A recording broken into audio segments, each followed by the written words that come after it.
As quedas em idosos sempre me preocuparam muito. Vi meus pais envelhecendo e as suas condições físicas se fragilizando. Quantas vezes eu chamei a atenção de mãe e de pai ao comportamento displicente deles em pequenas artinhas, antes completamente inofensivas. Mas agora, a gente pensa que tem o pleno controle de tudo e que conosco os acidentes não ocorrerão. Mas eles acontecem. E aí os idosos sofrem e nós, seus familiares, também. Hoje, no canal Longe Perto dos 60, falaremos sobre os riscos de queda nos idosos e como fazer a prevenção. Fique comigo, Roselino Chico Santos, psicóloga e gerontóloga, e juntos vamos fazer da longevidade uma conquista do bem viver? A queda é um evento bastante comum em idosos e, lamentavelmente, ela pode ser devastadora nas suas consequências. As quedas são acidentes que podem ocorrer em qualquer lugar, na rua, no condomínio e principalmente dentro de casa.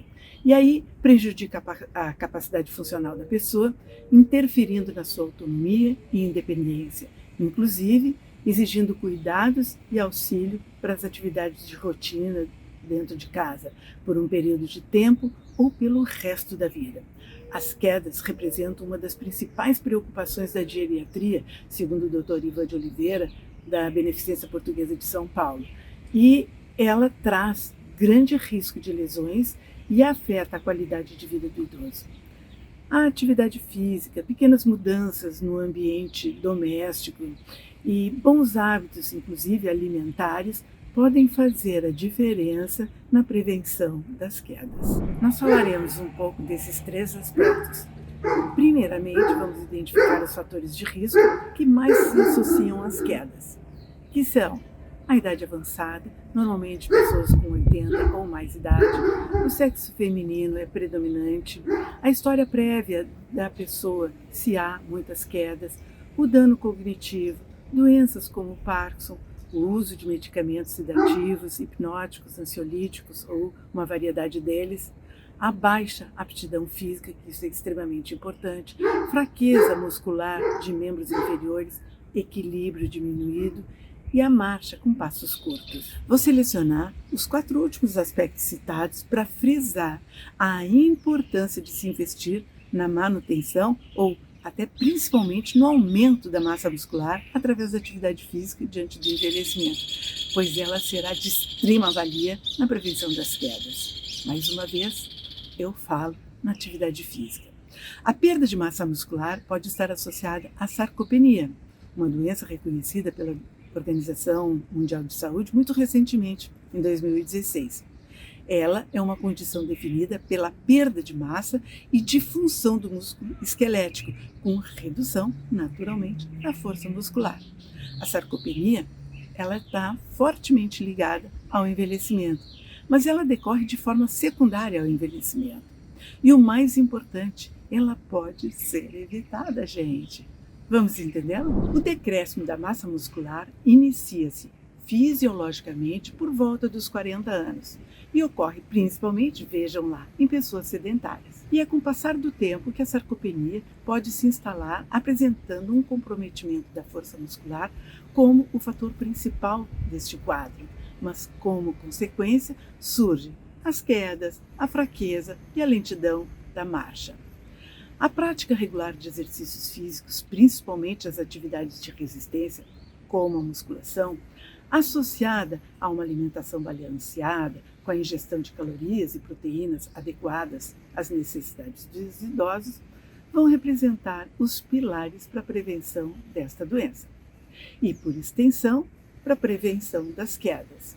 A sarcopenia afeta pelo menos 15% da população idosa do país, chegando a 45% ou mais aos idosos com 80 anos para cima.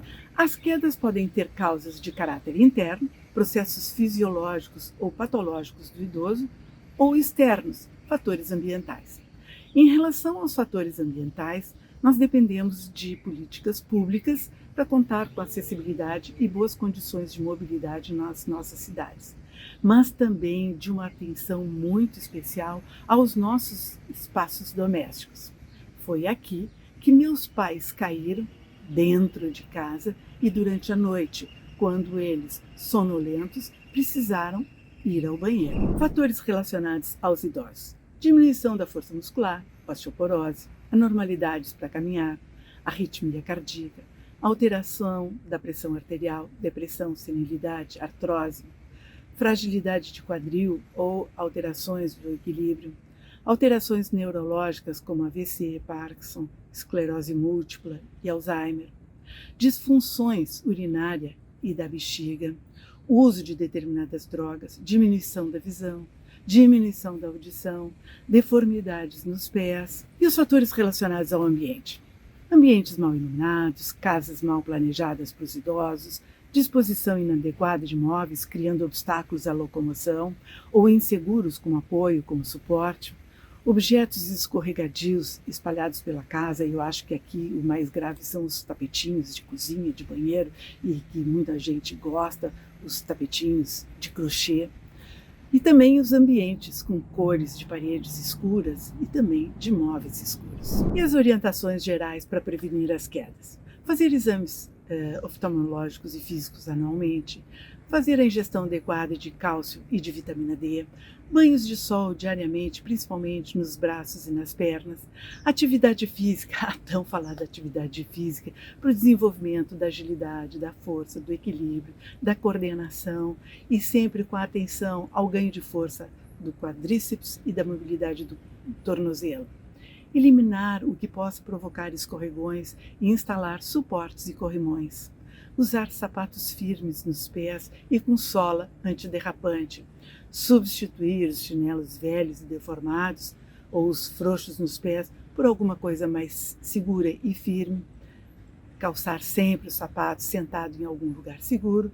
E aí, para as senhoras, evitar os sapatos com saltos altos e finos e de sola lisa. Evitar a ingestão excessiva de bebidas alcoólicas, isso é quase um absurdo a gente ter que dizer. Informar-se com o médico sobre os efeitos colaterais de seus remédios, tomar medicamentos nos horários corretos e de forma que for receitada e nunca andar calçando apenas meias nos pés. Cuidados e adaptações dentro de casa poderão diminuir os riscos de queda. Por exemplo, no quarto, colocar uma lâmpada, um telefone e uma lanterna perto da cama do idoso, assim como sinalizadores de luz em tomadas no quarto, banheiro e corredor para o uso noturno. O idoso deve dormir numa cama fácil de subir e descer. Existe uma altura recomendada, entre 55 e 65 centímetros. Os armários devem ter portas leves e maçanetas grandes, assim como o ideal seria ter uma iluminação interna. De preferência, arrumar as roupas em lugares de fácil acesso, evitando os lugares mais altos ou muito baixos. Substituir os lençóis acolchoados por produtos não escorregadios, como de preferência de algodão e lã. E por último, não deixar o chão do quarto todo bagunçado. E na sala e no corredor, organizar os móveis de maneira que o caminho fique livre para passar, manter mesas de centro, portas revistas, descanso de pés e plantas fora da zona de tráfego, instalar interruptores de luz na entrada de cada dependência para evitar o escuro até conseguir ligar a luz, instalar interruptores que brilham no escuro, andar somente em corredores, escadas e salas bem iluminadas, deixar sempre o caminho livre de obstáculos, manter fios, principalmente de telefone, fios de extensão, de ampliação, fora da área de trânsito, nunca debaixo de tapetes. Reorganizar a distribuição dos móveis, evitar cadeiras ou sofás muito baixos, pouco confortáveis e sem braço de apoio. Na cozinha, remover tapetinhos, limpar imediatamente qualquer líquido, gordura ou comida que tenha sido derrubado no chão, armazenar a comida, a louça e demais acessórios culinários em locais de fácil alcance, nem tão altos ou tão baixos, assim como no quarto. Prender bem as estantes na parede e no chão para permitir o apoio do idoso quando necessário. Não subir jamais, nunca, de jeito nenhum, em cadeiras e banquinhos para alcançar qualquer coisa ali acima da sua altura, não utilizar cera nos pisos que após sua aplicação o chão fique escorregadio. A bancada da pia deve ter de 80 a 90 centímetros do chão para permitir uma boa posição e mais conforto para se trabalhar na cozinha. Na escada, todos os degraus devem estar desobstruídos. Interruptores de luz devem estar tanto na parte inferior quanto na parte superior da escada. Ou o ideal seria instalar detectores de movimento que forneçam iluminação automaticamente. Manter as luzes de emergência sempre carregadas em lugares estratégicos da casa em casos de falta de luz. Instalar corrimões por toda a extensão da escada e em ambos os lados seria o ideal. Eles devem estar mais ou menos uma altura de 75 a 76 centímetros da altura da escada. No banheiro, colocar tapete antiderrapante ao lado do box para segurança na hora da entrada e da saída do banho. Instalar barras de apoio nas paredes dentro e fora do box. Usar as duchas móveis, os famosos chuveirinhos, são opções bastante adequadas. Manter a iluminação acesa durante a noite, colocar tiras antiderrapantes no chão do box, tomar banho com cadeira de plástico firme quando for necessário, caso não consiga se abaixar até o chão ou se sinta instável. Agora eu quero ressaltar o que eu considero de extrema valia como um fator de investimento a ser feito, principalmente antes do envelhecimento, mas fica bem em qualquer tempo, que é a prevenção. Ter massa muscular no envelhecimento pode ser um grande fator de prevenção às quedas. Mas, segundo a Organização Mundial da Saúde, esse aspecto é bastante difícil de ser conquistado pela população brasileira em decorrência do sedentarismo que temos aqui no país, que inclusive, lamentavelmente, vem aumentando de forma geral e em relação aos idosos, de forma particular. Difícil manter massa muscular por causa dos maus hábitos alimentares dos idosos, que consomem menos proteínas e mais carboidratos. E açúcares também. Antes, quando comentei sobre a sarcopenia, eu falei da atividade física. Por isso, agora eu vou me deter sobre os hábitos alimentares. Os idosos não querem mais cozinhar e mal sabem o quanto eles perdem. Nós falamos aqui em outro vídeo sobre a culinária para os idosos, é bem legal. E não tendo quem faça comidinha para os idosos, eles acabam se alimentando de lanches ou sem uma variedade de ingredientes saudáveis como eles precisariam. A dentição, a falta de apetite e a perda da massa muscular contribuem para o baixo consumo de proteínas animais, que são mais duras. E aí eu me pergunto, e as proteínas vegetais? Elas estão esquecidas? Vamos fazer uma lista de alimentos ricos em proteínas?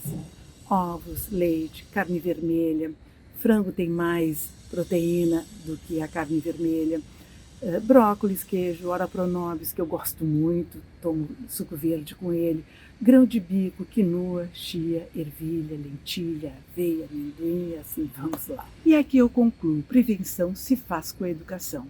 Educar para melhor envelhecer, para desfrutar da longevidade a ser alcançada com alegria e qualidade de vida.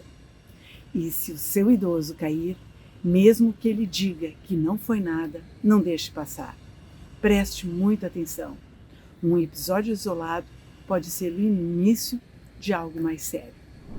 E agora eu vou ficando por aqui na esperança de que o assunto sobre as quedas tenha sido relevante para vocês. De qualquer forma, ficarei muito contente com os comentários e com algumas sugestões de temas. Eu aguardo que vocês digam o que vocês gostam, esperam e querem para a gente prosseguir. E se gostou, deixe seu like. Se ainda não se inscreveu, aproveite e o faça agora. Na semana que vem, tratarei de mais novidades. Um beijo e até mais.